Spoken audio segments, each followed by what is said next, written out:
No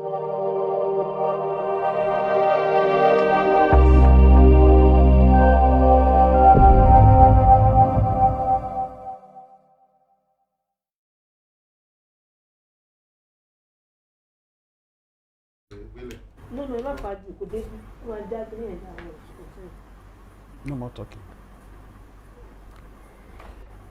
Hello, good evening. Hello, good evening.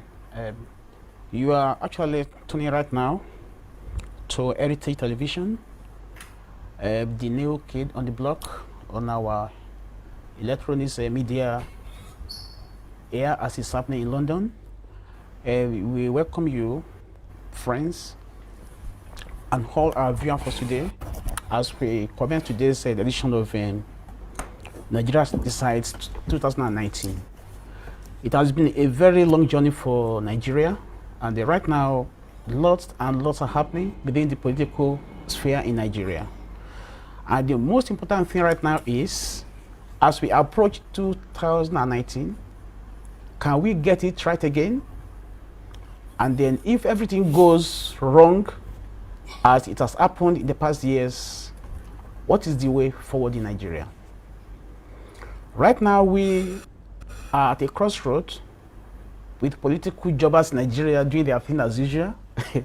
Excuse my language, but that is the way they are, the way they are viewed as, you know, being professionally graped into that profession now, because that's the only thing that brings money in Nigeria.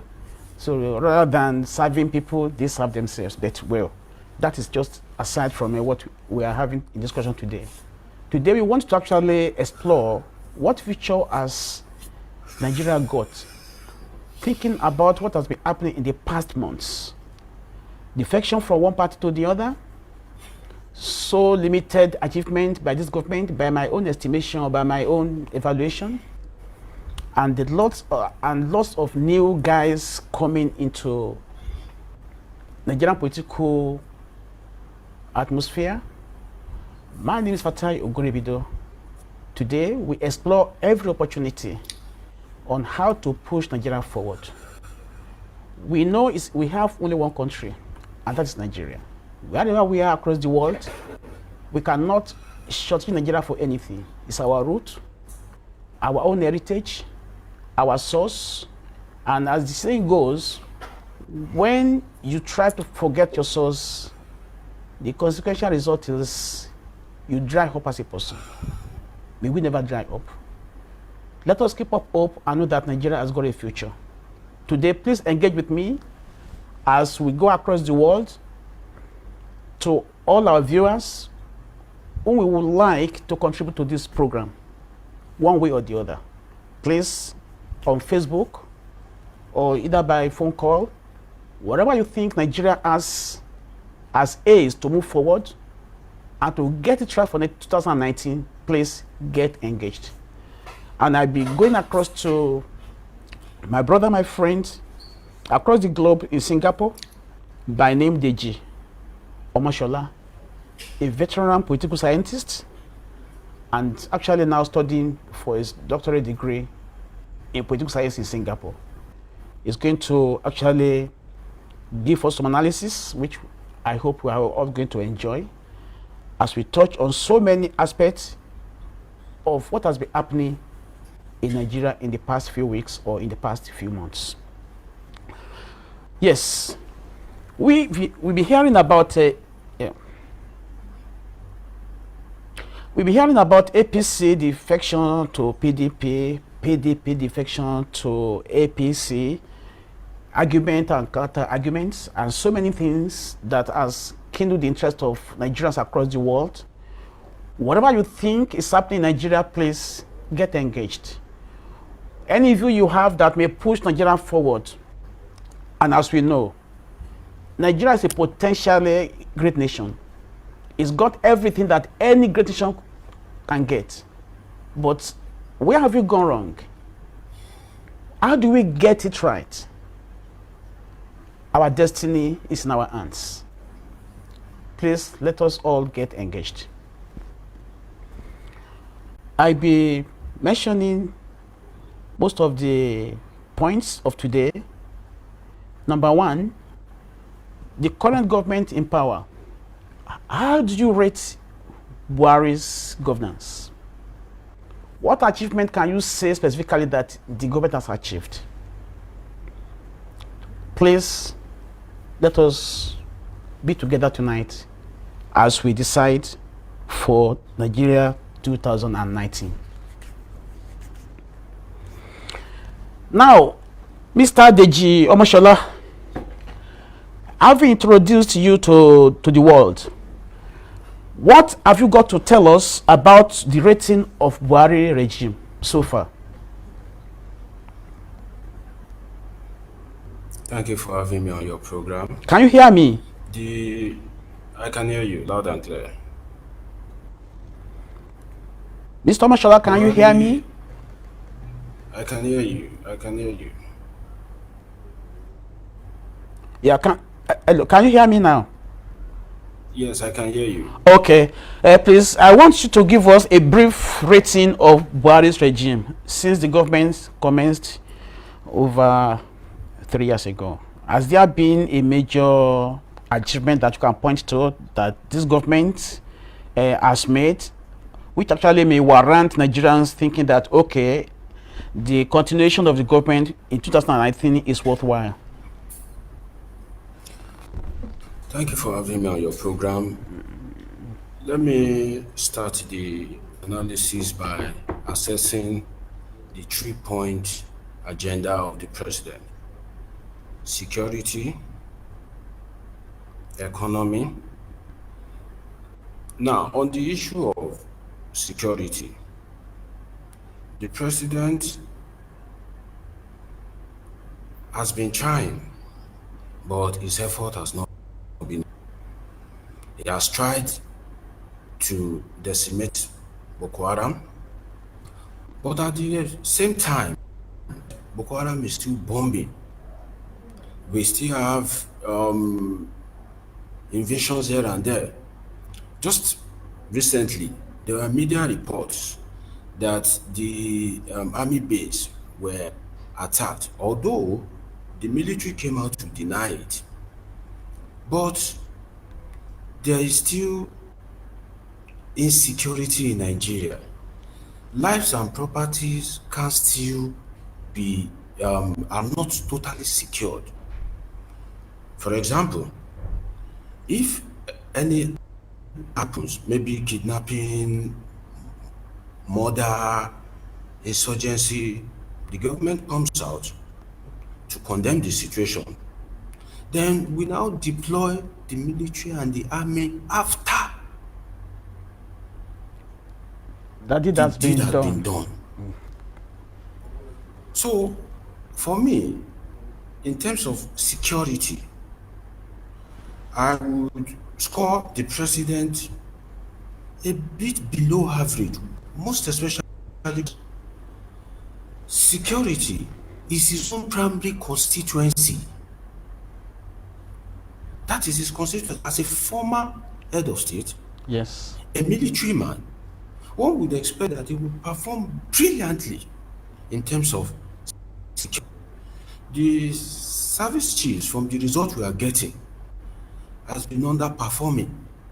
So we would expect that the president would have wielded the big stick, bring in fresh bloods, bring in people that can inject some fresh ideas into the system. Let's see the result.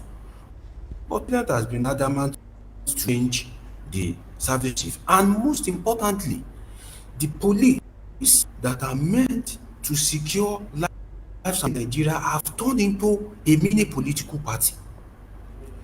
When there is an insurgency or insurrection in the country, you don't find them there. You find them playing political games in front of the house of the Senate president. You will find them in front of the house of the deputy Senate president. You will find thousands of them at the Eagle Square during APC National Convention. You will find another thousands of them anywhere there is a political gathering.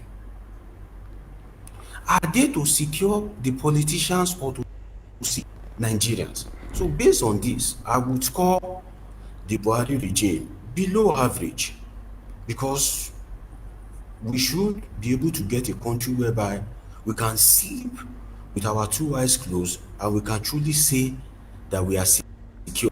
If somebody just parks, let's say, just go to a public place now and just shoots sporadically, what will happen? Nothing. People operate at will, people kidnap at will, people rob at will without the fear of consequence. So for me, for the Buhari administration, the security aspect is below average. Then on Yeah, the let me issue just of come in here. Now, you've actually given us your assessment in terms of security. Comparing this government to Jonathan's government, will you tell us that there has been something special that has been done by this government that the past government hasn't done in terms of tackling Boko Haram? Considering the fact that the head of state currently is a military man. the Jonathan administration did not do well in terms of security because the ex-president, Goodluck Jonathan, was being convinced by people around him. They were playing politics with some crucial security issues. This is what we Look are at the meant to chicken. believe by those who wanted government at all costs. So when you say that Jonathan didn't do much during the last regime in terms of security, it is on record that actually prior to the coming in of this government and even few weeks before the election, Boko Haram had almost been wiped out. And now it's part of the campaign that actually sold Buhari to the Nigerian voters. And even things have gotten worse rather than easing in Nigeria. Well, the Jonathan government, or any incumbent government for that matter, has all it takes to change any bad narrative against them. The Buhari administration has all it takes, has all the support, the power to change any bad narrative that is coming against it and to set the record straight. So if the Jonathan administration tried, but they failed to communicate effectively with the Nigerian populace, you would only tell Nigerians what they know. So if you are trying to tackle insurgency, you need to let Nigerians know. You need to protect the image of your government. But if you are working and you are not communicating effectively, or you let the opposition to take over the media, you will pay for it. And I think the PDP and the Jonathan administration paid extensively. That's a very good point that you have made, and that is what even within the media circle, knowing fully that what won the last election for the APC was their media strategy, which worked magic for them. Now, let me take you on the issue of the security again.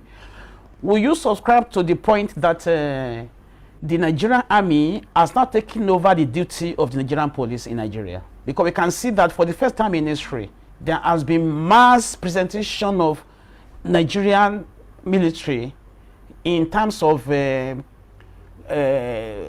tackling security, insurgency, and which are classically the duty that police should be pursuing rather than the military. And as we've known for some time, people are saying that the police had been underfunded. And that's the reason why they are giving the power to the military, thinking about the background of Buhari, and for Buhari being able to suppress the will of the people and scare them away from politics. What's your view?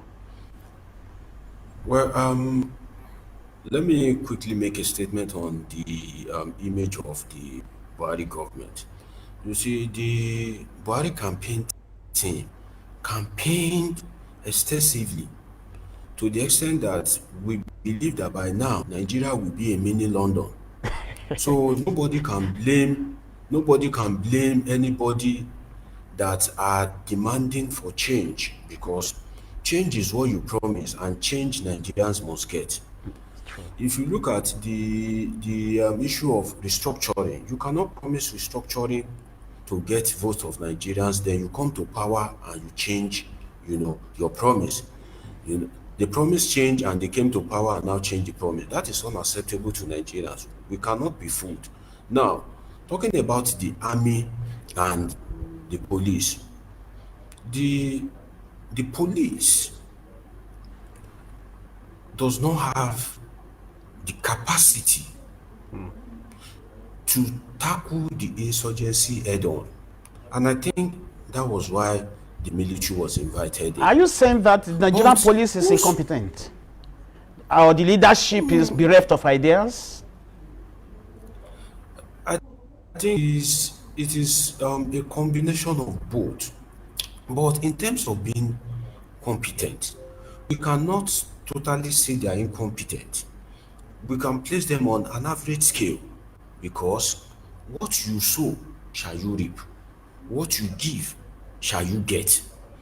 If these men are trained, they are well paid, if facilities are available, they will go all out and tackle insurgency in Nigeria. You cannot expect a policeman that knows that he can die fighting for the country and his wife and kids will suffer and there will be nobody to take care of them. You would expect such a policeman to go and face the insurgent when the politicians at the MPs are well protected, are living large, are living fine, are well secured, stealing the resources. An average policeman will wake up in the morning, look into the newspaper, so politicians as against stealing so guns. And you expect that policeman that is not well paid, that has not paid his child school fees, and he knows that if he dies, that is the end. You expect such a policeman to go and face insurgent? No.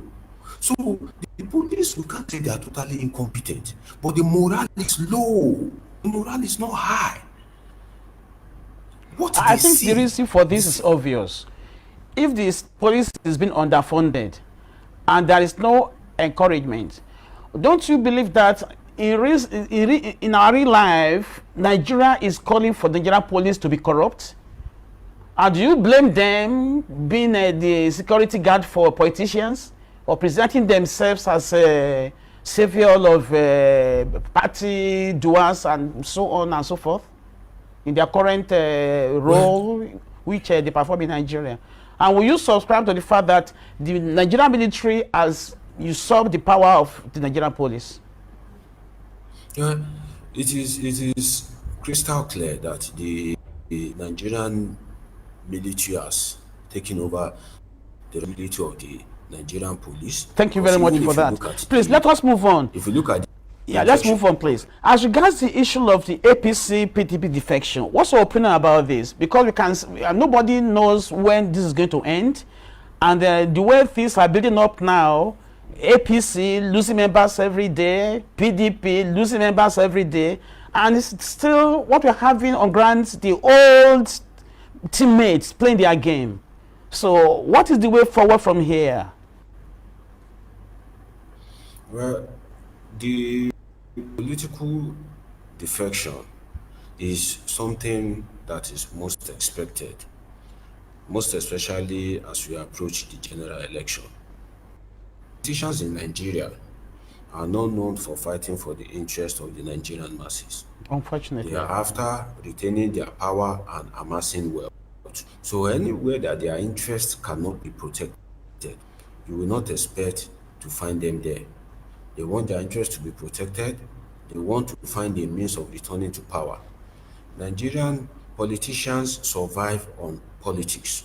That is why when you go to Nigeria and you meet an average person and what is means of livelihood or what is your occupation, the person will tell you, I'm a politician. And you begin to wonder, when does politics becomes a full-time job?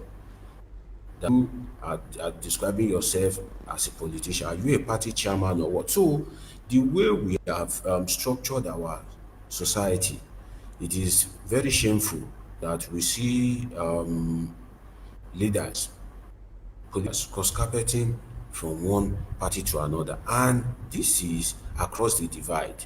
The president, Muhammadu Buhari, changed party from CPC. He moved to three different political parties or more than.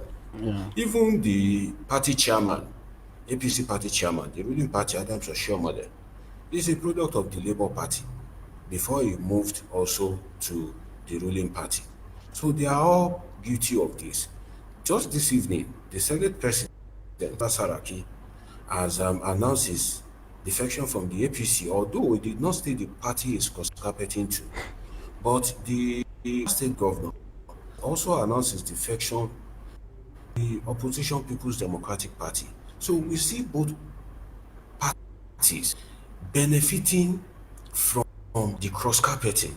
Now, So let and it is me it just come in. Can we continue like this in Nigeria? Because same narratives every year round, every political season round. Can we keep Nigeria going like this? Because when you look back, what impact has the politician had on the life of the people on the street in Nigeria? Don't you think that our system is wobbled and should change? well, our system is in their need of change, but it is a pity, and I must say expressly that the change that we so desire is not anywhere near us. Because as it now come 2019, it is a case of either or, neither nor. Either or in the sense that APC or PDP will come to power.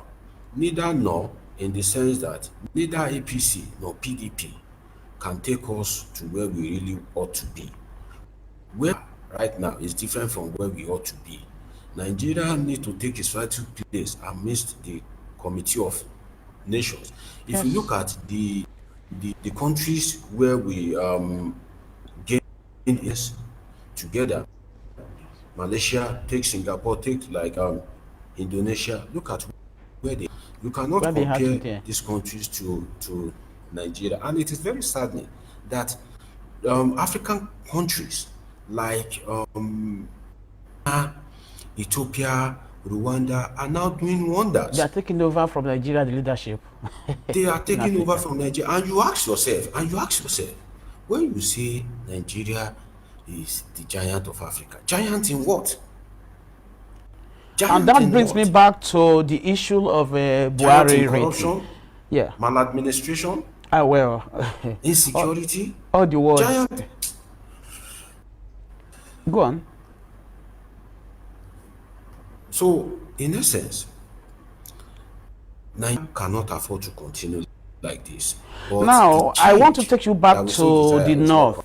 coming. You know, Buhari's main, source of vote winning is both Kano, Sokoto, and let me mention Kaduna. And with what's happening between Gandoje and Kwankwaso, what do you think will happen in Kano in 2019? Because both the last governor and the incumbent, they have their clouds in Kano. And with the division now that is going on within Kano political scene, do you see Buhari still winning the same landslide he won in 2015 in Kano? And with what's happening in Sokoto, don't you think his image is diminishing as we are speaking today? Well, we might not be able to perfectly predict the vote that will come for the president in 29 in those states now. The political alignment is still ongoing. But if you look at the history of Buhari as a presidential candidate, he has always won massively in the north, even when he was When he was in CPC, he won massively in the north. So Buhari has this cult-like followership in the north. They so much believe in him, and the integrity image has been a sold out in the north, that they so much believe that he is the one that can actually occupy that position to the best of their interest. But Well, if I then may again, add if you to look at that, even if it's not Buhari, whoever carries the vote candidacy in the north is always being supported, even if it's not Buhari. And that brings me to the issue of, the north-south disparity in terms of political cooperation. Why is it that in the north, whoever is appearing as presidential candidate is always being supported because they believe, well, it is their own? Why is it this mindset still going on in the north up to today? the thing is, it is not only in the north, it is, let's say, across the country. Because if you look at Nigeria, as it's called, Nigeria is always currently divided along Ethnic ethno-religious now, lines. yeah. If you and a man are fighting on the street, and you power the man, they would say that a Christian has just beaten a Muslim, instead of them to say that, okay, so person, and was able to overpower him. And if you are so unfortunate that the person is from another ethnic group, it will be termed like, okay, ethnic has cheated ethnic group. And if that narrative is not carefully handled, you see pockets of crisis here and there. So it is always a situation whereby we believe it is our person that can do it, our ethnic person. If this person is not from our ethnic group, it doesn't he or she cannot occupy a Now, is position. there a So way the this can ethnic change in 2018 election? Well, this can change only when we have nationalists. Right now, we don't people that have that national that national outlook. Let me an instance of the president, the nepotistic appointment, the way he had handled his appointment, and has shown that he is more of an ethnic man than a national man. You pick the head of the security agencies from one country, and your kitchen cabinet, majority of your inner circle are from a particular ethnic group in the country. And if you go to the social media today, if you look at the just pick up any national issue, you will see people from the ethnic group attacking a particular section of the country, as if the both ethnic groups are at war. They will But this start is abusing obvious themselves. when you look at the way things are on ground. For instance, imagine if Obasanjo during his regime had picked all his security officers from the southwest. What would have been the reaction from the north? Because The this is one of the the reasons why interesting people are doubting Buhari's sincerity as a national leader okay, in Nigeria.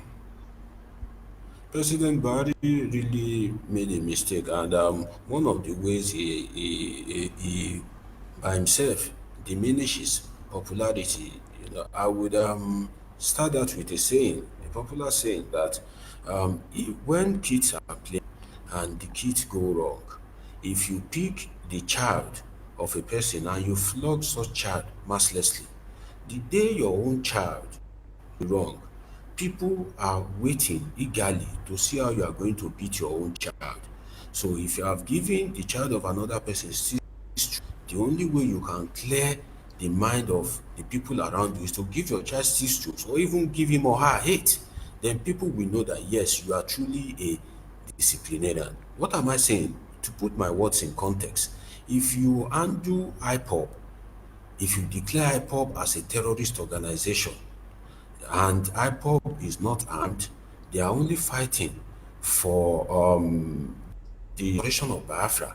So if you declare IPOB a terrorist organization and you decimate them brutally, people will naturally be expecting that when Fulani herdsmen You from have your own to ethnic tribe apply equal measure began of to, action. Yeah. yes, you have to, if President Buhari had declared the killer herdsmen terrorists and had come down heavily on them, definitely people would not see him as protecting people from his own ethnic group. That is But the very true. killer Thank you. herdsmen Let's move has on. Now, it has been let's like they go are to the pampering. issue of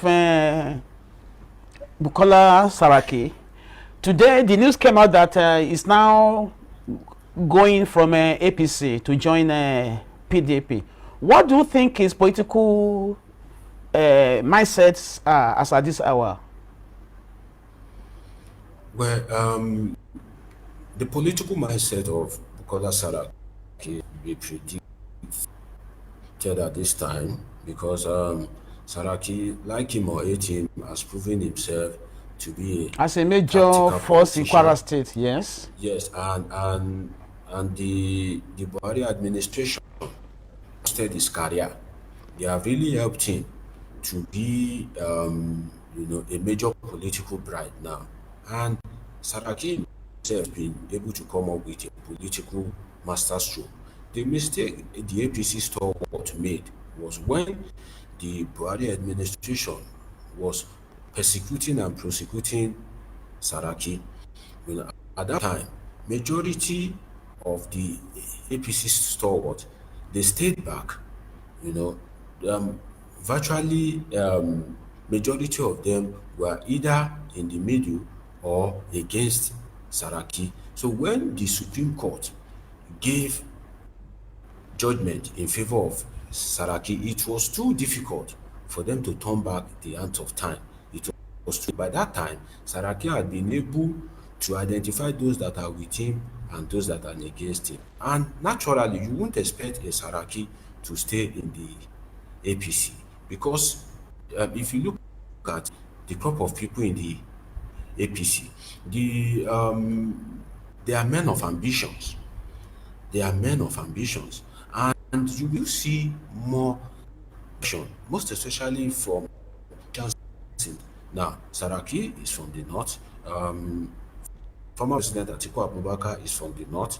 Why Kwakwanso, ex-governor of Kano State, is from the north? Why is this happening? Because the ticket of APC is very sure for the president, and I've always told people, like it or not, even if he is on the sick bed, even if he is dying, Buhari will contest. It is unlike the leaders in Nigeria or Africa to leave power. No, they like power. They want to die Until they in that die there, office. I They know. prefer to stay in that office. They cannot leave power for anything. If power is not sweet, Obasanjo will not be allegedly seeking a third term. So if you look at it now, the only option for the northern politicians to achieve their aim is through the PDP, because the ticket is sure for Buhari right now, and the only viable alternative is the PDP. So don't be surprised in the days ahead when you see Saraki roll out his team that he wants to contest for the president of the Republic of Nigeria. It won't come as Now, a let surprise at all. me come in with this. It's quite a very unusual approach to this political issue, but let me remind you, since the end of the Civil War, as the case has always been, the collection of some top military brasses in Nigeria have always dictated the pace when it comes to Nigerian presidency and leadership. I'm talking of some of the old military generals retired. We have the League of Abdul Salam, Obasanjo, Danjuma, Babangida, Gusau, and others. Now, it has never happened in Nigerian history or political history, especially since the end of Civil War, for these military leaders to have their dissenting views. regarding the Nigerian political scene or about national affairs or security or anything. But in recent months, we saw that OBJ, Danjuma, and Babangida have been having contrary views, which goes to show there are things that is happening underneath that Nigerians are not aware of.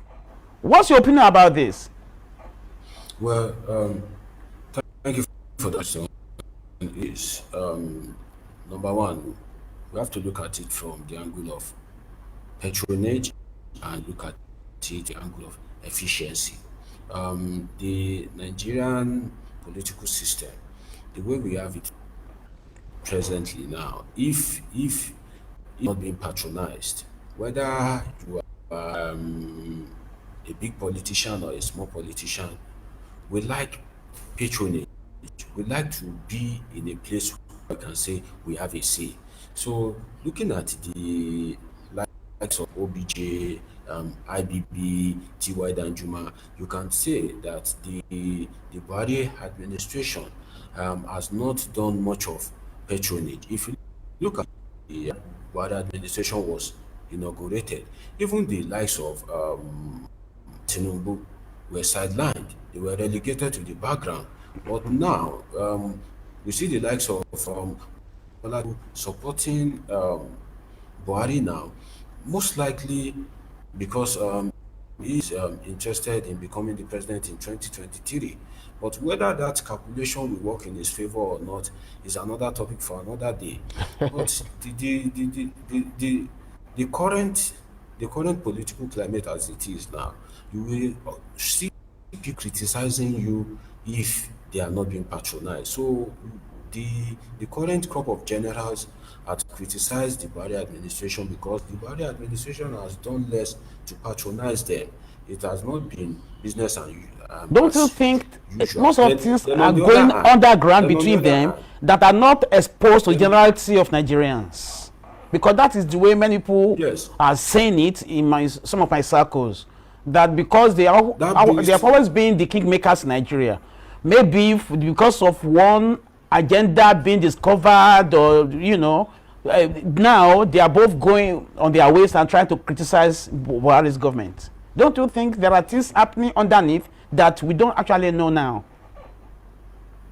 Well, naturally, you would not expect somebody like IBB to wholeheartedly support a Buhari government. But he has always supported him.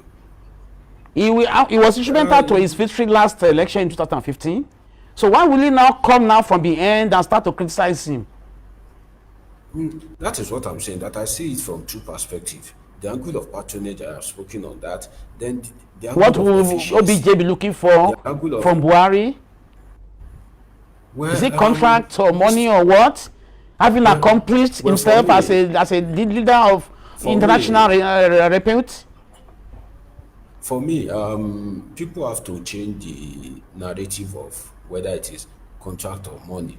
When we talk of contract, money, and all these things, these people have stolen. They have stolen more than they have stolen so much that their generations of won't even finish spending the money.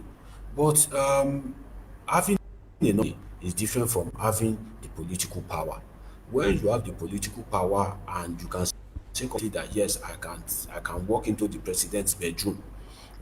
These are what people want in terms of patronage. They want to be able to determine who becomes the minister. They want to be in position whereby they can give Buhari a name that, oh, this much good, make him minister of finance, and Buhari will just say, Well, okay. this So, only and is another just angle- a suggestion. another angle- You can't really say it's because of one patronage or another- the other. That's why OBJ is criticizing Buhari. That is not verified anywhere. Well, it is part of it, because if you look at the Jonathan administration, for example, when Jonathan came into power, he was a good friend to OBJ, and OBJ was very to his emergence as president. But when Now, he got let there, me and- come in again. When you look at Bukola Saraki, do you think he has the courage to do what he has been doing in recent months? If he hasn't got, some godfather behind trying to push him. And when you consider the way he came to be the Senate leader, if you cast your mind back, you will know that there are certain forces that are instrumental to his installation. So don't you think something is happening that we are completely so oblivious of as a people, as Nigerians, both home and abroad? Because when you look at the way he's moving, I think it's beyond his own decision. That is my own rating of it. What do you say about this? One cannot confidently say that Bukola Okay. Saraki is working alone in all this, but he is the face of the movement. And we can tag the movement anti-Buhari movement. But the thing is that the Buhari administration itself has not done well in terms of managing humans. So, if the Buhari administration had managed the Senate president very well, I think the Senate president himself wouldn't have been against them. But when he discovered that he was being persecuted, that fueled whatever support that he has been getting. The Senate president is a man of ambition himself. Even Buhari himself is a man of ambition. So one cannot criticize the Senate president for being that. You That can is wake very up true. tomorrow and say Yes, just you 1 minute. want Let me just have a short.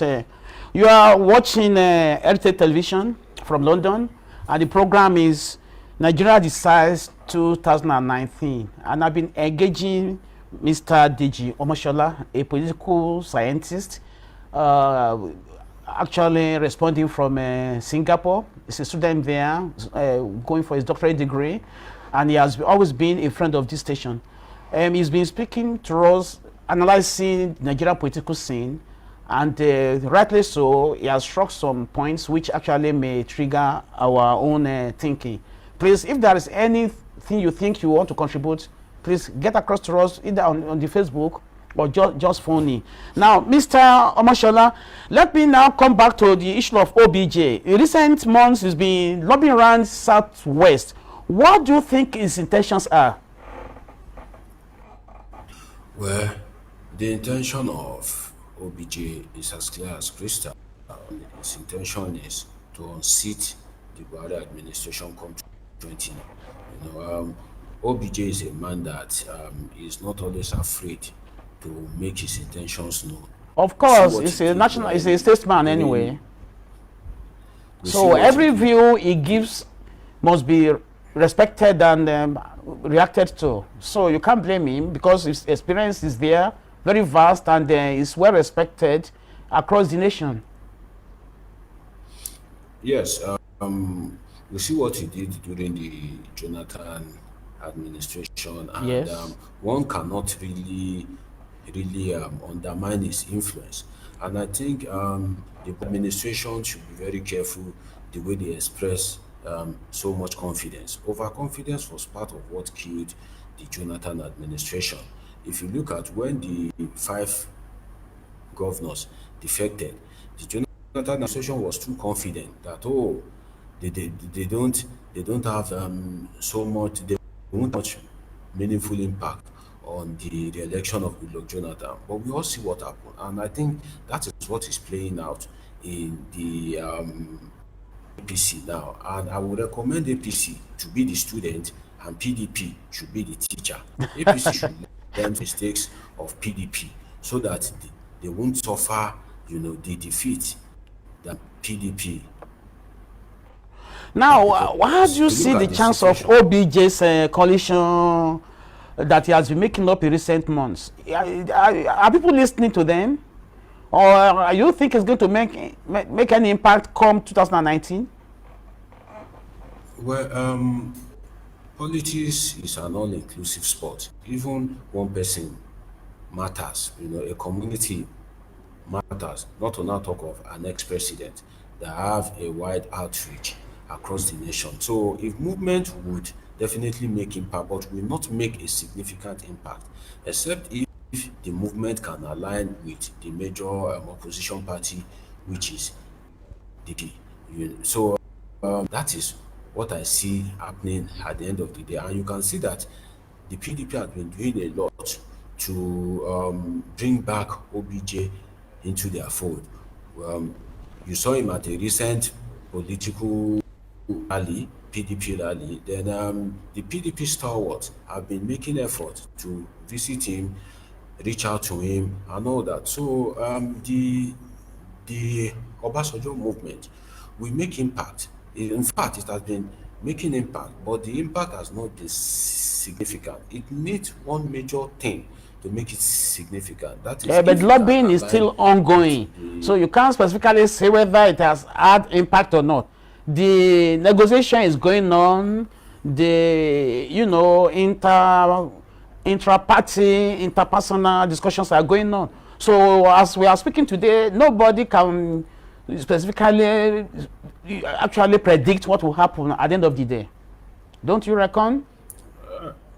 we can still make a soft prediction of it because naturally when head of six or past president, their words they speak with so much authority and influence. So their their words have influence on so many people and groups. Don't forget we have so many groups, civil society, artisans, market men and women who, whether you like it or not, they are loyalists to one past head of state or the other. So the a situation whereby IBB is not in support of Buhari, Tiwa Danjuma, all the people in his immediate constituency in the military, majority of them are not in support of Buhari.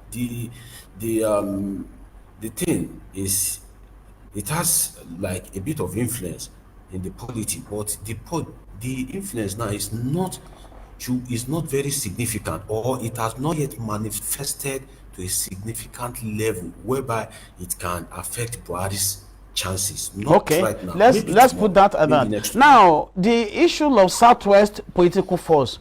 Why is it that Tinubu has taken so much power within the Southwest, and by my own evaluation, the real leaders in the Southwest that matter, they remain silent? Why do you think this is happening? Because Tinubu and his boys has taken initiative for a very long time, and it's like the other, people that really powers the real force within Southwest, they are silent. Don't you think there is this sort of danger ahead? Well, I think what brought Tinubu to prominence was his chop by chop politics. Tinubu is a kind of person that he knows how to carry along. If you are within his Sako. he gives you a little bit of power to be a king in your own little Domain. enclave, while he becomes the superior king. So anybody that knows how to play politics like that will naturally get the support of the people. Then what brought him to prominence was his ability to face Obasanjo when he created the local government in Lagos State, and the the federal government seized the state allocation, and the state government was still able to function effectively.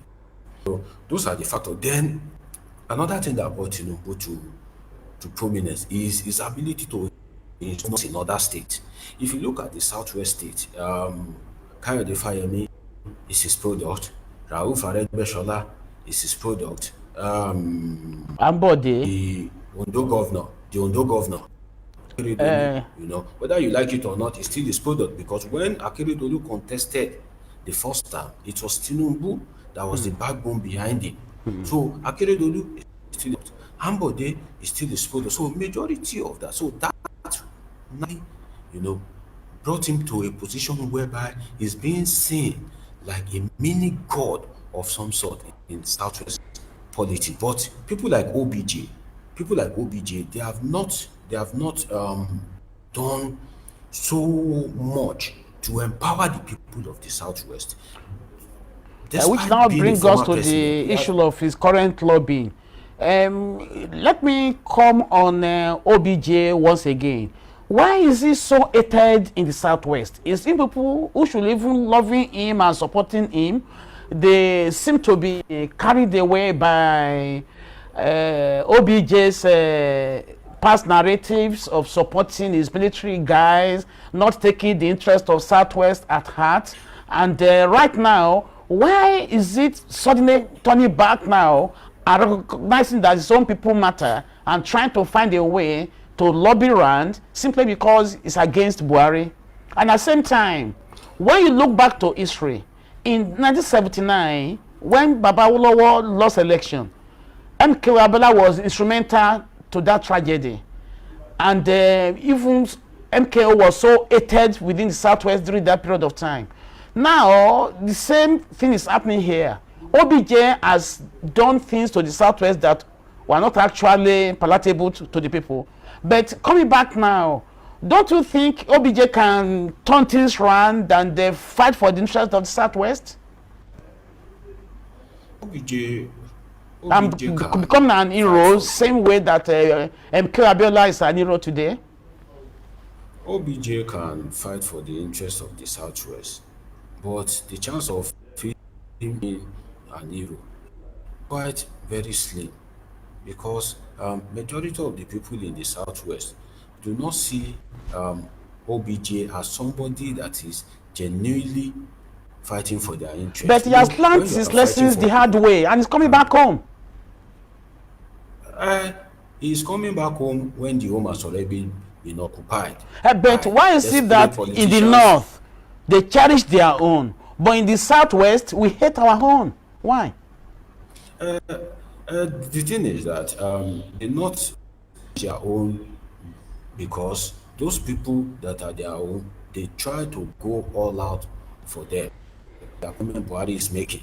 Look at the point making, for example, you know. But in J, look at what OBJ did to MKO Abiola, Yeah. somebody from his own state, and you failed to recognize him. So when these things It's are like happening, we nemesis. will naturally not yes, Nemesis is catching up. OBJ is trying to come back home. Yes, it is better late than never, but the house has already been occupied by a new breed of politicians. Do you see Bola Tinubu as anybody that is ready to give up power or ready to let OBJ overtake his influence in the Southwest? No. And to be sincere with ourselves, OBJ has all the opportunity that anybody could have ever had. But he can OBJ still could be somebody explore that could be that described opportunity. He can still as explore his God's favorite. power, his influence across the world. He can do a lot of things to turn things around to benefit the nation as a whole and Southwest in particular. I mean, considering that he's a Well, elder statesman, he has learned his lessons, he has done a lot of things that actually we can recognize. During his 8-year regime, he laid down a good structure, which was to be pulled down later by the succeeding Yaradua. Will you blame OBJ for what has been happening in recent years? He laid down a good structure for Nigeria. Remember, he fought corruption during his regime more than any other government. You remember he was the one that brought in Ribadu, and we saw what Ribadu did during this regime. So nobody can weed off OBJ's achievement when he ruled Nigeria. So why is it now that nobody is remembering all the good deeds that OBJ did in Nigeria? well, nobody can rub off OBJ's achievement, most especially in the telecom sector. He has his own achievement, but then again, OBJ could have done better. He could have done better. He could have transformed the Nigerian state. For example, OBJ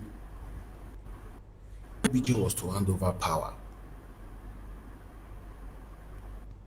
Yaradua is okay, he's competent, but he's not fit. But he's a He's not Nigerian. fit. So if you want to rule and you believe that you can rule by proxy, that you bring in somebody that is sick as president, then you bring in somebody that you believe is calm, because then Jonathan is being seen a gentle guy. If you put him here, he won't stand up. No, calm guy is going to become smart. But So all these OBJ things was are being things practical during that this period of affected time. the image of OBJ. There were problems that he was facing, if you remember. You remember the Niger Delta militants, what they were doing to OBJ's government? You remember he was trying to find a way to pacify them, and that was the reason why he was lobbying around to see the best candidate that could have actually stepped in order to, well, you know, the powers that be in Nigeria refuse seeing any Niger Delta to be the president. He was thinking, okay, if we do this, that could have pacified, and it worked out for him. But Nigerians have forgotten all that today. All they are now thinking about is that OBJ is never a good leader, but he was, because he did a tactical maneuvering just to pacify the Niger Deltans who are actually creating problems for the economy, for people, for Nigerians. Well, the truth is that no leader in Nigeria can really be said to be Hello? good. Can you hear me? I can. Okay. Loud and clear. So, No leader. how will you respond to that? Well, no leader in Nigeria can really be said to be good in the truth in good. Right from name any one of them, because it's good in the sense of it, Nigeria would not be where it is today. And Nigeria is where it is today based on the cumulative wrongs of all of them. But then OBJ can make much impact if he is apolitical. Like if he is not playing this partisan politics, it won't really be apolitical, because to be apolitical is to resign totally from politics. So an OBJ is not somebody that is ready to resign at all. No.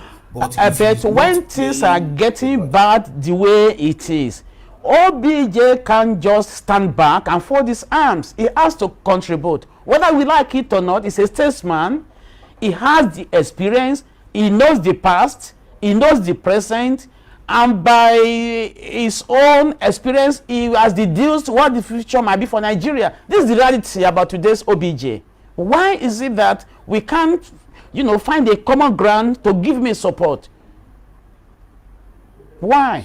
Well, the thing is that OBJ's performance is part of what is haunting him, because he performed, yes, but then if you look at his performance has not really changed fortunes of Nigeria. But some people came in after him and destroyed what he built.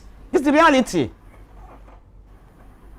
Well, for me, they can still do a lot in the Nigerian politics as it is today.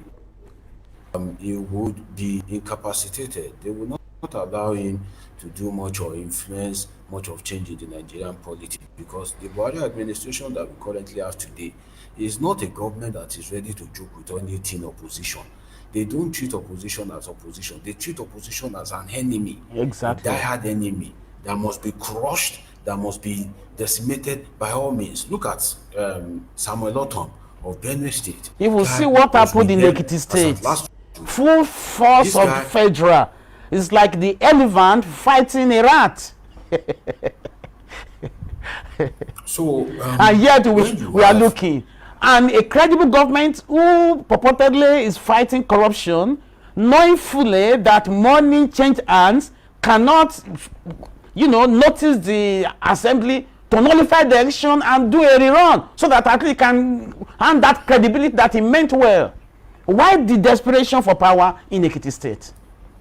Well, I don't think the Buhari government has the power to nullify election. Anyway, the program is Nigeria Decides 2019, and we are on Heritage TV. Please, if you want to contribute, you can contribute. I'm speaking to Mr. Deji Omoshola. He's a political scientist and he's a public issues analyst. And he lives in Singapore, and he has been very much a friend of this station. Now, that brings me to the issue of the new generation of leaders that I imagine now. the Showarez, the Otedolas, and the others.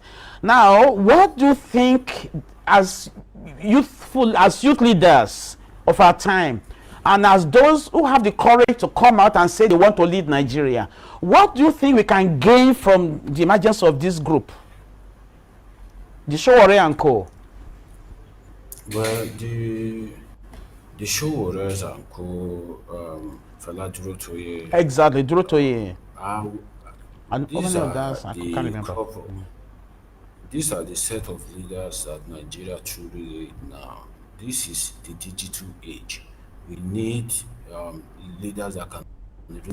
We need people that can operate at the same pace where leaders of other nations are operating. But unfortunately, we cannot have any one of them in power in 2019, because at the end of the day, they would eventually, one of them would eventually come third.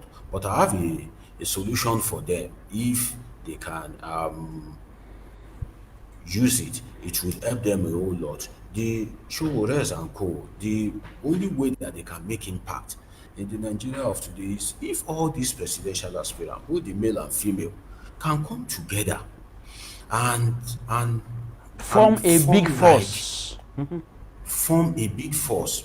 For example, if they can sacrifice, it will involve sacrificing their ambition, presidential ambition.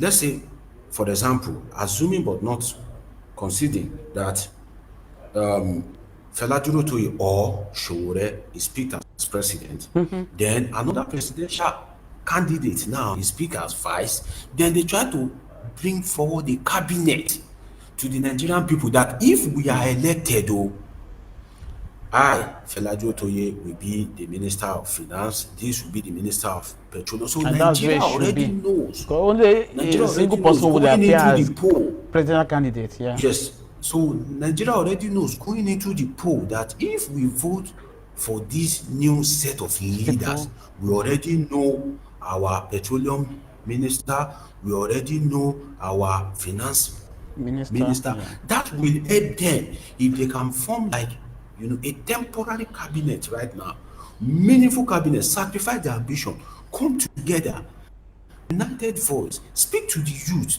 The youth owns the majority of population, in Nigeria now. Speak to the youth. The youth can change a lot of course, naturally as a youth. If you speak to your father will listen. Even your father will tell you that we have done our home, we have tried. If you tell your father that, Father, this is the way to go, he will listen. Tell your mother, this is the way to go, she will listen. So the youth can actually effect a change in Nigeria, but I don't see that coming 2019. But even if the youth are going to effect a change later, they must come together as a united force, bring the change to place, not, each of them being over ambitious. Everybody wants to become a president. They won't achieve anything with this crop of leaders that have, hold on to power. They have the machineries, they have the finances and everything. You don't contest with these people in such manner. No, you have to come together as a united force. Come with Exactly. a formidable team, present it to Nigerians. If we are elected today, if our party is elected today, this is the president, this is the vice president, this is the petroleum minister. Let each ministry, the temporary government, let them come out with their plans. I, as petroleum minister, this is what I'm going to do. I, as finance minister, this is what I'm going to do. Nigerians can begin to see them as, people that are serious, able leaders. That is very true. But when we consider the monetization of Nigerian politics, do they stand a chance in Nigeria of today? And the whole atmosphere having been contaminated with corruption and money politics, do you think they stand a chance with all the money bags taking initiatives and trying to overrun every political opposition or every political decision or new ideas? Do you think they stand any chance? Because money does everything in Nigeria of today.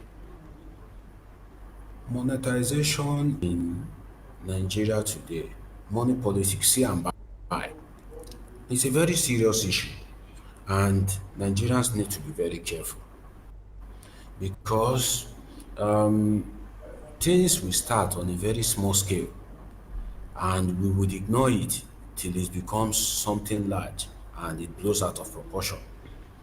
This was how Boko Haram started, and we were pampering it where we are today. Before, kidnapping is strange. We all grew up in Nigeria. Kidnapping is strange to Nigeria. If you hear kidnapping, people look at it as something strange. But now, kidnapping makes the headlines every day. So the issue of say and buy politics, if we are not careful, if we allow say and buy politics to have its way, there's no way we can have a credible leader. And the current of young politicians that we have in Nigeria now, I can bet you they don't have the financial strength of these old folks. They So cannot where is the way forward financial then? So It the means way we are still forward, going back to the old narratives, isn't it? the way forward, the way forward is to come up with credible ideas to involve the youth.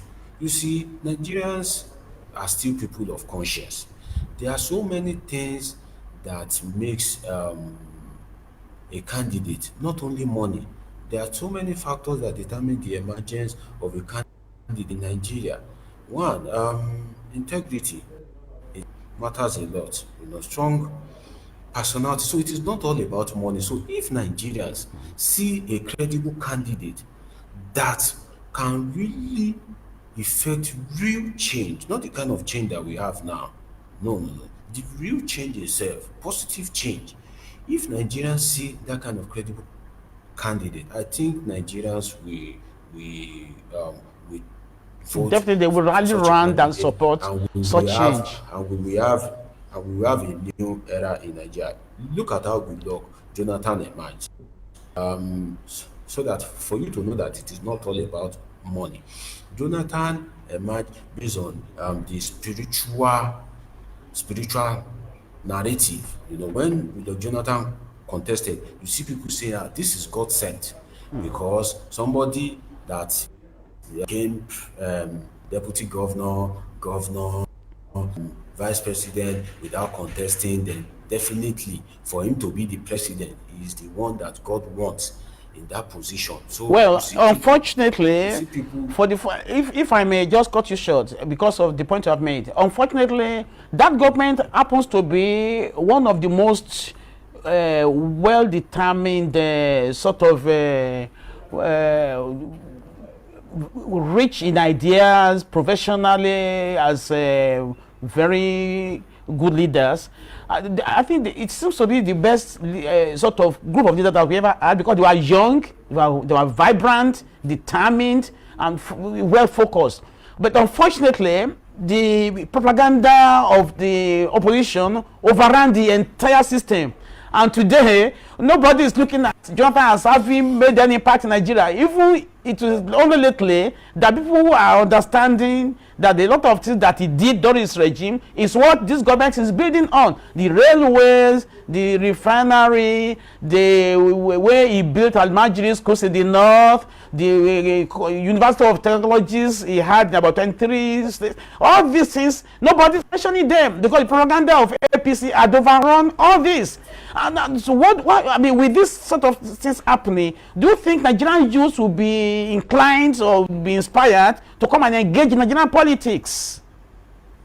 Well, the APC government is a government that is very good, very proficient when it comes to propaganda.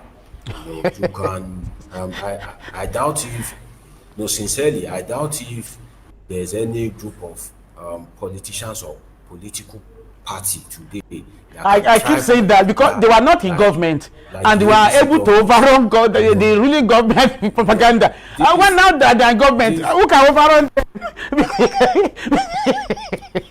Go on, my brother. APC always have an excuse For everything, yes. every failure. They have a very perfect excuse. For every Tell failure. them that there is insecurity. They will refer you back during Jonathan's era. It was this arms money, this and that. Tell them the road is not bad. They will tell you the road has As always smooth. not been good. But we are trying. They always have a very good narrative Exactly. for You can failure. see many of the So the corruption APC that they government, alleged. No evidence, no court appearance, but the media keeps saying the it, AP, and people are believing it, and they are even transforming it, massaging it, and convincing many. So, go. so APC government thrives a lot on propaganda. Propaganda, yeah. But then Nigerians had to put the government on its toes. Look at Exactly. the east governance across Africa, and I challenge Nigerians to go on that research. Research on governments across Africa. Virtually no government that is second term, third term. No. The first term is always the best.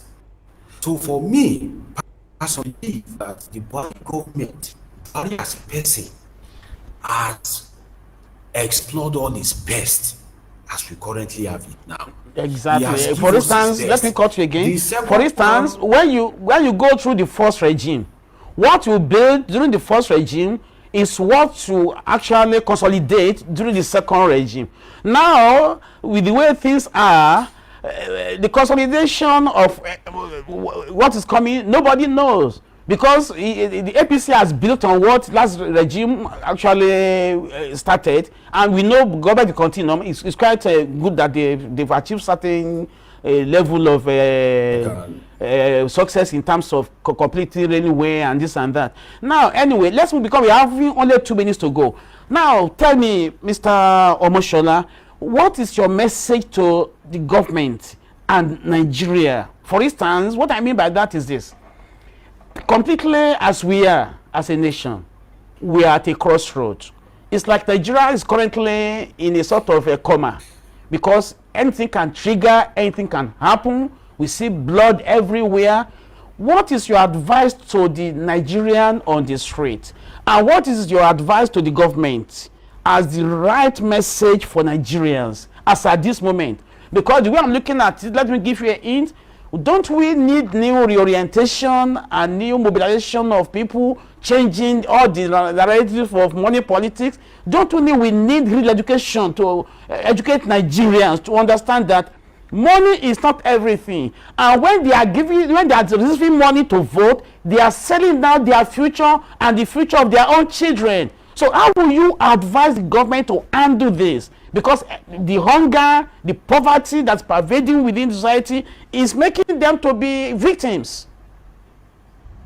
Just for 1 minute, please, what's your advice? well, for the government, what I can say is don't play politics and forget governance. Right now, there is no governance going on in Nigeria. All we have is politics and power tussle. The Nigerian government, the Buhari-led administration has forgotten completely about governance. The apparatus of the state is so used to play politics. What determines what you get, you know, depending on the political cause that you belong. This should not be so. We cannot continue to live in a country whereby politics over governance. The court orders are not being obeyed. Okorocha, for example, there's been a law and there's a court order that they should stop the impeachment proceedings, but they went ahead. You wouldn't expect a state governor to obey court order when the federal government is not obeying the court order on Exactly. Anarchy. Yasuki and Zatsaki. You will not expect a state government to now obey a court order. So, what I would say, my message to the Nigerian government is simple: do not play politics and get governance. And for the Nigerian masses, I so much pity Nigerian of today because they always have every justification for people that don't care about them. Go to the street, you will see, you would always find one man that is on the sick bed, ready to for a president that has the best medical facility abroad, spending taxpayers' money on medical tourism. Drive on a road that is bad, you would always find justification. Somebody will always support one Obasanjo, one Jonathan, one PDP, one APC for failure. So Nigerians need to know what they want. Nigerians need to look We need beyond attitude, money. not change. And We have to change the correct narratives. These people will not let Nigerians quality education, quality exposure because they know that it is well But educated that how will come and do challenge them we at their as a people, how do we snatch back our destiny? Right now, the whole people have been impoverished. Nobody has any pride. We have lots of intelligent people on the street, big brains that if they have the opportunity of traveling out, they shine when they go outside. Why are we destroying our own? Please, tell Nigerians what should be their mindset as we approach 2019 about securing a credible election. Nigerians have to subject themselves to hunger in order not to go hungry forever. I will translate it in Yoruba. Just permit me. Wọ́n gbọ́dọ̀ fi ebi panú kébi má padà wá pa inú. That is, today's sacrifice is tomorrow's gains. Yes, today's sacrifice is tomorrow's gain. You know, they must look beyond this set of politicians that only come to you once in 4 years. The politician with money now, with rice, money, you know, cajoling you, canvassing you, and once they get that power, they forget you completely. till years, you cannot see them. And you won't expect a politician that spend billions to win an election to And get the budget there now and not spend that recover his budget on money back. infrastructures. Well, And rightly not said. recover his money back. It is not possible. The politicians will want to make gain. We have so many. Do you know that we have so many political investors in Nigeria? No, politics is a business in Nigeria. They I all won't- contribute money I won't- to allow I a won't- governor to I emerge won't because they mention know the where he living. gets there, they can get business. I won't mention the living ones, but let me mention the dead. Okay. People like Adedibu, the late Adedibu, Yeah. people like Oloye, that these are political investors that are ready to invest in you to get the power. Once you get the power, you come back and begin to pay, you know, a particular something. They dictate, they rule by proxy.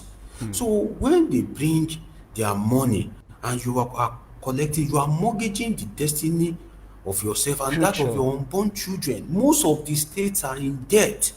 Most of the states right now are in debt. But, you know, we cannot function effectively because we encourage these people to cheat us, to ride on us, to in the face. So we need to stay hungry. Reject their stipend so that we won't be hungry forever. This is very important. Nigerians can truly effect change. I don't believe that Nigerians cannot effect a change. Nigerians can effect a change if they are really ready to. Nigerians can make the right choice. Nigerians are rational thinkers. You know, we cannot say that it's just like saying all Nigerians are corrupt. No, we still have some very good Nigerians, and I cease to agree with those coming up with the narrative that it is only Buhari, Mr. Integrity. No. There are so many people of integrity in Nigeria. Definitely. There are so many people that can occupy post and will perform better than Buhari. Buhari can contest. He has his right. You know, it is within his constitutional preference to contest. But that doesn't mean that we don't have any other credible candidate. I bet with the money bags taking initiative, sorry to cut you, with the money bags taking initiative in using their money, you know, in the media to railroad or run over everybody. So where do we, how do we start? Anyway, thank you very much, Mr. Deji Omoshola. It's Heritage TV, transmitting from London.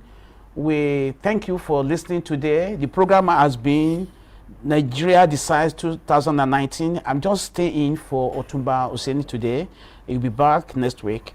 Please, if there are things that you think you should contribute, the Facebook is there. Go there and put your point. We will notice them and bring them to fore the next program. Mr.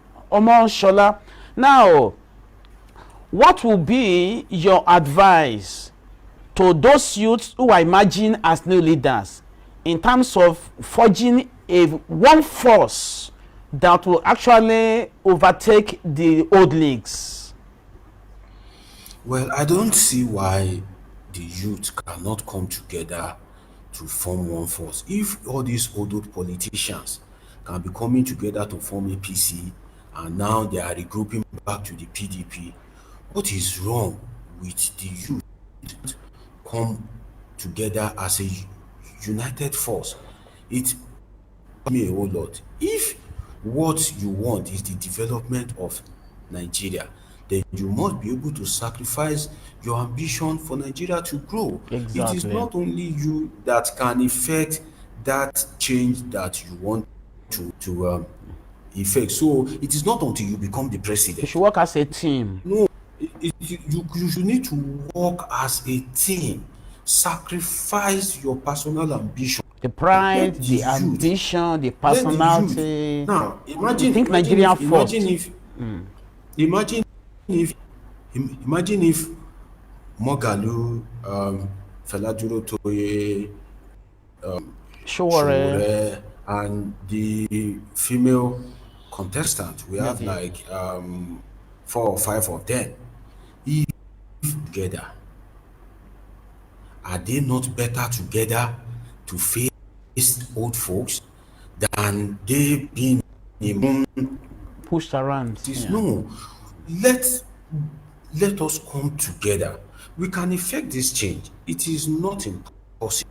It is very much possible because now we need politicians, we need leaders that can go beyond sleeping, waking, spending oil money. We need people that can reason outside of the box.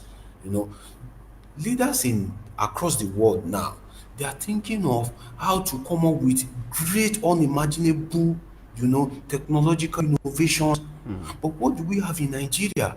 We have people that they lack reasoning, and Nigeria is so bad. Even if these old politicians are there, but they are giving the young ones opportunity, it will have still been fair. We have old politicians that are there, and we have people that do not want to give the young ones. How many young opportunity. person I know. in their 40s, 30s and 40s has Buhari appointed? Then another thing is the youth must also be the model.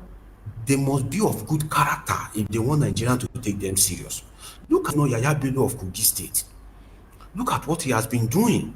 Is that a good model for the youth? Will you expect the leaders in Nigeria today to take the youth serious?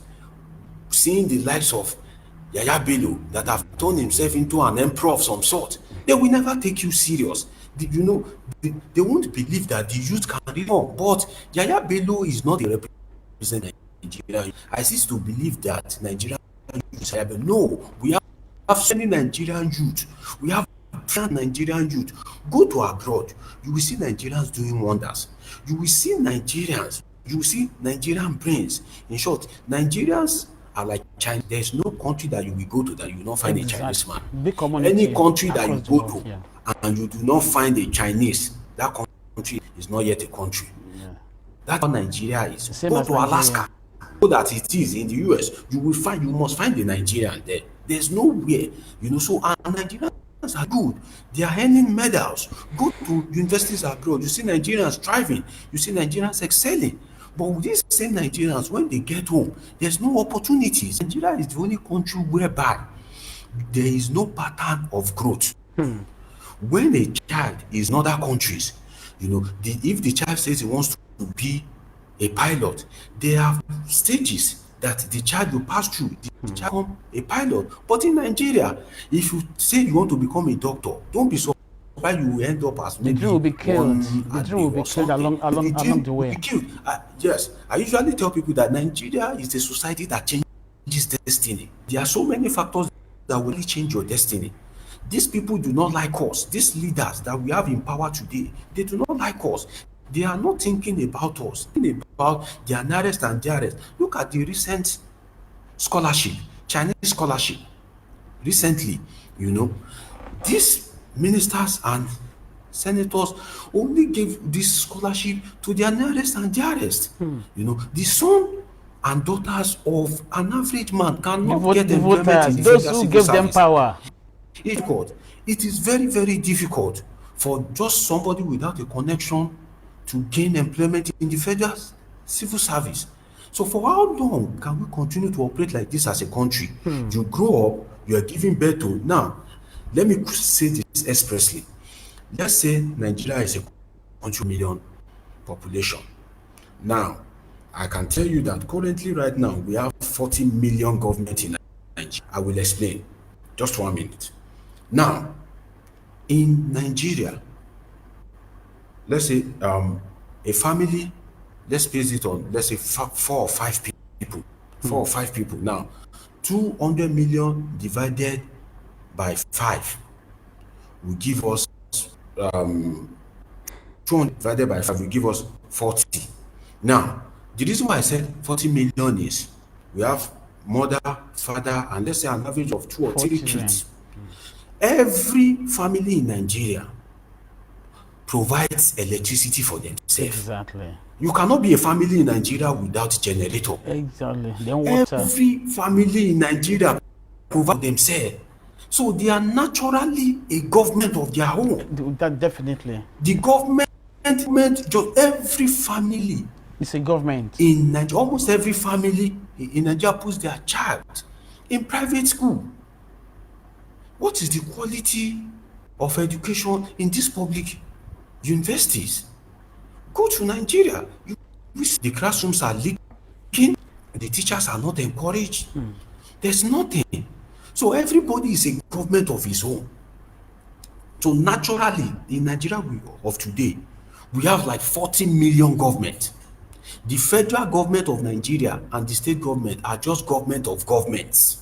Each family is a government of its own. How long can we continue to be like this? Definitely, we People are stuck as a suffering, nation. people are dying. If you look at the poverty rate in Nigeria today, go to Nigeria, you will see it written on people's faces. Frustration. People are frustrated. People are hungry and hungry. And see, the solution to insecurity is make life convenient. Nobody wants to go and join Boko Haram when there is light, there is good road, you have good education right Definitely. from teenage.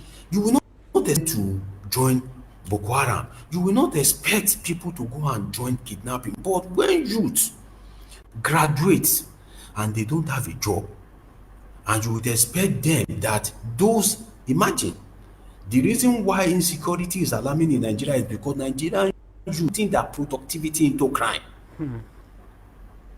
Imagine the youth of a country, larger percentage is unemployed. There's no job, there's no hope. And many The of them are skills that very they've acquired in intelligent. schools, They have the good skills that brains. they've acquired in schools, the skills that they've acquired in schools is what they are putting into crime. What is the future with the current crop of youth that we have today?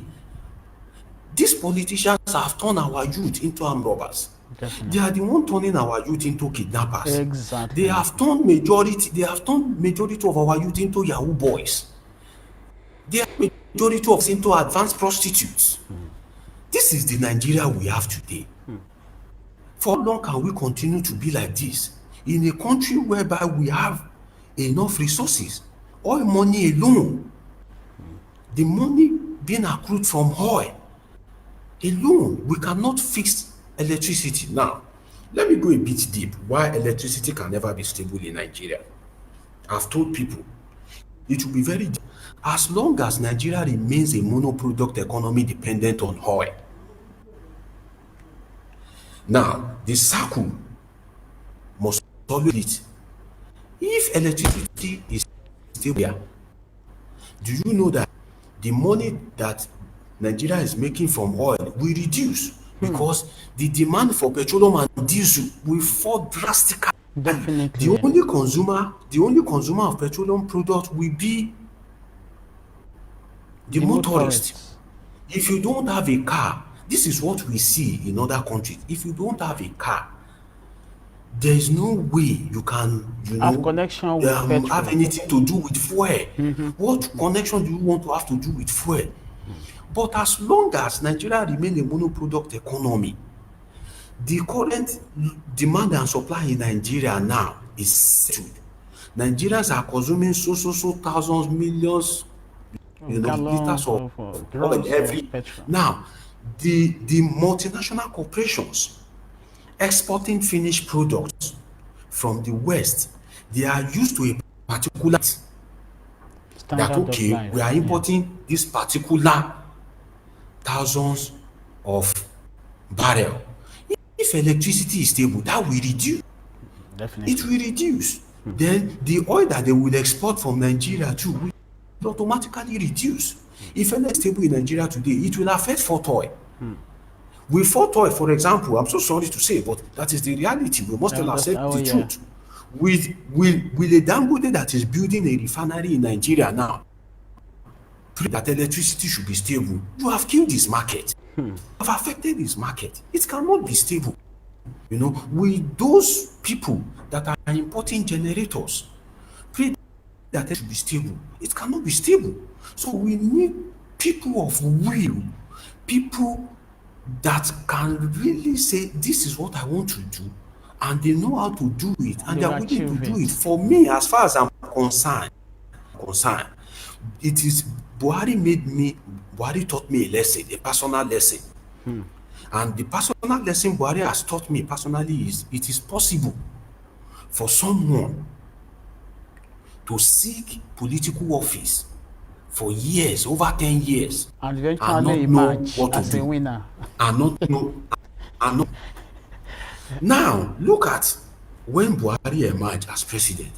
How can you run a country of 180 million people, 200 million people, cabinet for months? And after that, you tell me Nigeria is in recession. You are single-handedly running a country without a cabinet. Is it that all while you have been contesting, you have been losing, going to the Supreme Court, when you were campaigning, promising change, is it that you did not imagine, you did not ever say that, okay, if I eventually win, this will be my cabinet members? And this is contributing to the failure of the government. I remember So he was Buhari taught contesting people 3 that consecutive this body- elections. So an opposition leader of that status must have had his own sort of blueprint about how to govern and how to pick ministers. Anyway, it's becoming history now. Yeah.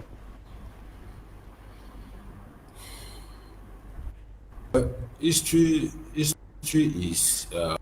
in the making every day. People in position of authority today should note that every day, every second, history is being made.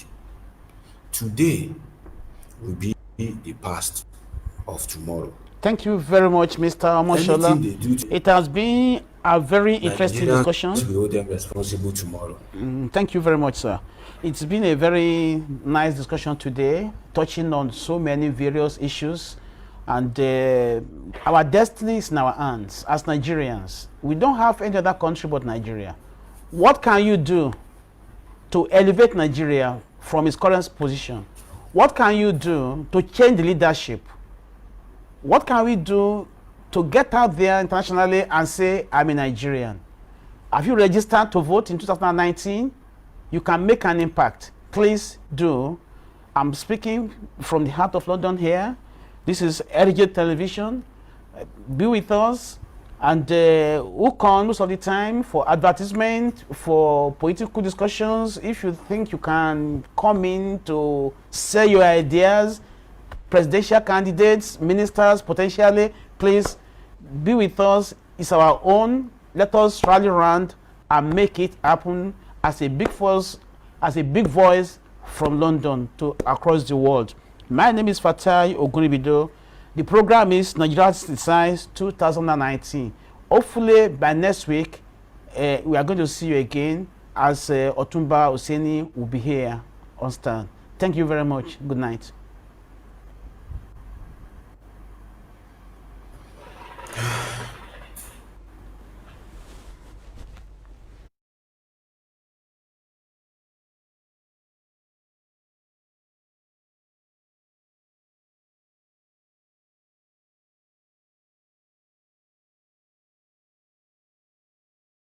Heritage Television. Promoting African culture and heritage at its best.